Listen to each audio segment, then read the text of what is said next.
భద్రకాళి జ్యోతిష్యం సికింద్రాబాద్, కూకట్పల్లి, హైదరాబాద్ 21 సంవత్సరాల అనుభవం గల ప్రముఖ జ్యోతిష్యులు రాఘవ గారిచే పరిష్కారం చూపబడును. Phone number 9652968881. జోగులాంబ గద్వాల జిల్లాలో పవిత్రమైన అలంపూర్ బాల మహేశ్వర స్వామి అమ్మవారి ఆలయాలను దర్శించుకున్న తెలంగాణ రాష్ట్ర సమాచార హక్కు చట్టం కమిషనర్లు పివి శ్రీనివాస్, అయోధ్యారెడ్డి, వైష్ణవి, భూపాల్ అమ్మవారిని దర్శించుకుని ప్రత్యేక పూజలు చేశారు. ఈ సందర్భంగా వారు మాట్లాడుతూ తెలంగాణ రాష్ట్రంలో ప్రజలు అందరూ సురక్షితంగా ఉండాలని మేము భగవంతుణ్ణి కోరుతున్నామని అన్నారు. అలాగే సమాచార హక్కు చట్టం కేసులు కొన్ని పెండింగ్ లో ఉన్నమాట వాస్తవం ఆయన తెలిపారు. అలాంటి కేసులన్నింటినీ త్వరితగతిన చేపడతామని వారు తెలిపారు.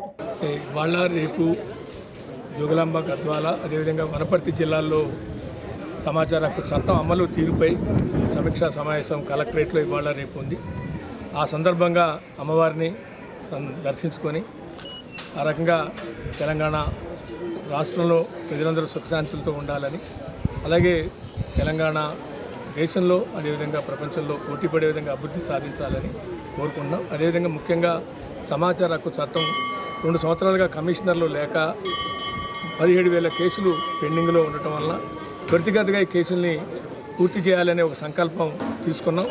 కొత్తగా బాధ్యతలు చేపట్టినటువంటి నా సహచరులు అందరూ అయోధ్యారెడ్డి గారు, వైష్ణవి గారు, భూపాల్ గారు, ఇంకా రాణి కమిషనర్లు అందరం కూడా ఇప్పటికే 6-7 జిల్లాలు పర్యటన పూర్తి చేసుకొని ఇవాళ గద్వాల కూడా ఇంటరాక్షన్ సెషన్, అంటే ఎవరైతే పిఐఓలు, ఫస్ట్ అప్లైట్ అథారిటీస్ ఉంటారో చట్టం అమలు గురించి కానీ, 4(1)Bలో ఉన్నటువంటి సిటిజన్ చార్ట్ అమలు తీరు గురించి కానీ, అలా కేసులు ఏమేమి పెండింగ్ ఉన్నాయో వాటన్నిటిని సమీక్షించి ఇవాళ ఇక్కడే హీరింగ్ కూడా కండక్ట్ చేస్తాం. రేపు అలాగే వనపర్తిలో కూడా ఇంటరాక్షన్ తర్వాత అక్కడ కూడా అంటే జిల్లాలకే వెళ్ళి కేసుల్ని త్వరితగతిగా క్లోజ్ చేయాలి. అట్లా క్లోజ్ చేయడం ద్వారా, ఎందుకంటే ఇప్పటికే 2 సంవత్సరాలుగా సమాచార హక్కు చట్టం కింద కేసులు పెండింగ్లో ఉన్నాయి, వాటిని త్వరితగతిగా పూర్తి చేయాలని ఒక దృఢ సంకల్పంతో కొత్తగా బాధ్యతలు సిఎసి చంద్రశేఖర్ రెడ్డి గారి సారథ్యంలో కొత్తగా నియమించబడ్డటువంటి అందరం కూడా 5 కమిషనర్లు ఎవరైతే ఉన్నామో అందరం కూడా జిల్లాల పర్యటనలో భాగంగా ఇవాళ ఇక్కడికి వచ్చాం.